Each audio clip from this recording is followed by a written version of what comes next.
Is ego the enemy? There are many traditions, paths that refer to ego in that way, as the enemy, as the obstacle.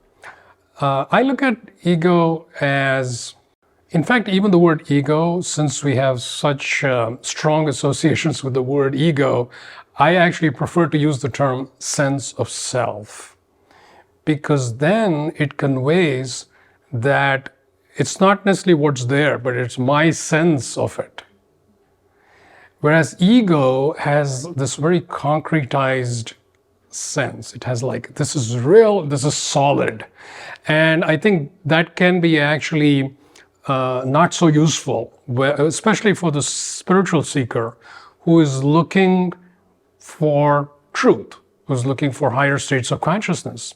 So how can we look at the ego? How can we understand the sense of self? The sense of self, first of all, should be seen as not a problem really, because what happens is when we look at infinity itself, infinity reflected in the finite is reflected in the individualized or individuated being as the sense of self. So it's a reflection of infinity in the finite. And so the sense of self actually is absolutely fine. There's nothing wrong with the sense of self. So I don't see it as the enemy, partly because the enemy brings up, the word enemy brings up within us a sense that we have to somehow confront it or fight it. And these types of energies and forces come up. And I don't think that's what it is. The sense of self, like we said, is actually a very natural and appropriate component of how we appear in this reality, in this finite reality. So what gets confusing is that if the sense of self gets exaggerated and is taken over by a mind that is fully invested in the finite only, then we have an interesting dynamic happen. The sense of self, the natural, raw, healthy self, is now combined with somebody who's going to, you could say, misappropriate it and use it in a way that will now cause tremendous sense of confusion, misperception, separation, distance, suffering, and a sense of it's me versus you, me versus other. And then there's a sense of lack. And all these kinds of things are added into the picture when the sense of self is now taken over by the mind. So this is the place where we have to go in order to let the sense of self actually be in its natural place, and let the mind be in its natural place. And the natural place for the mind is actually for it to understand that it has a very useful function to play, but by no means does it really understand the totality of the being. So the mind works with ideas, concepts brilliantly. But when you go beyond the world of ideas and concepts, the mind it's out of scope for the mind. And hence, the mind has to recognize that it has a place in its own way, and not to take over the sense of the self, the natural sense of self.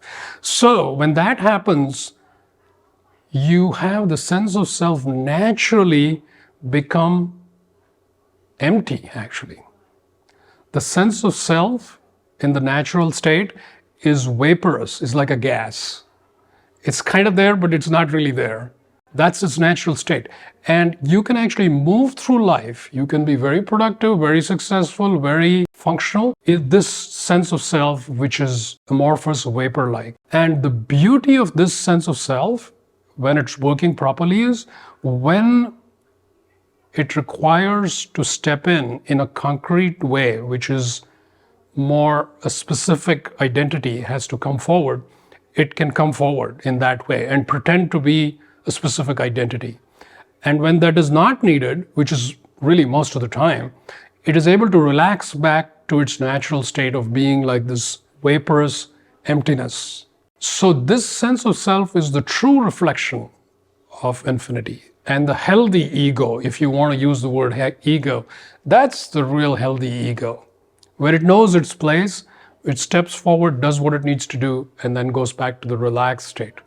So when I look at it from this point of view, I don't look at the sense of self or the ego as any sort of problem or an enemy. It's really a friend. In fact, the ego has even been called the pseudo soul. And what that's meant to convey is there's the pure soul, which is essence, and the pseudo soul is a reflection of that. And so when it's healthy, it's like the soul, but in this finite reality. So I feel like we can make friends with the ego again, hopefully with this understanding, and not have to feel this contentious relationship that I have to defeat my ego or tame my ego. When you choose light, life becomes increasingly joyful, purposeful, and inspired. I invite you to join me to explore the realms of light, the infinite possibilities that light offers.